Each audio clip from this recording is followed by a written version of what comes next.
Let me show you how we can very quickly cut in a hole in another object. So here I am in SketchUp for Web. It's a free software. I'm going to draw a simple oval circle and then use it to cut a hole through this wall. With a circle tool, it's a very fast process. We got the circle. Now I will grab push and pull. As you may guess, I could pull this out to make a new 3D part here, but we can actually push it in as well. And let me just adjust a bit. If I push it all the way out, it will pop up this side, but if I push it exactly to touch the back wall, it will make a hole in that object.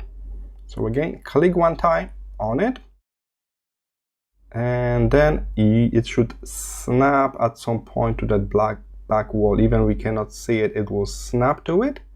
You can point on this wall directly, click one time, and let's take a look. We got hole all the way through.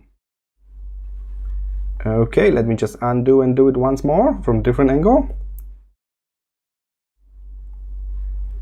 I select push and pull, click on this surface, and then I click on the part of that back surface. So for example, this edge here, I click on that, and I got a hole all the way through.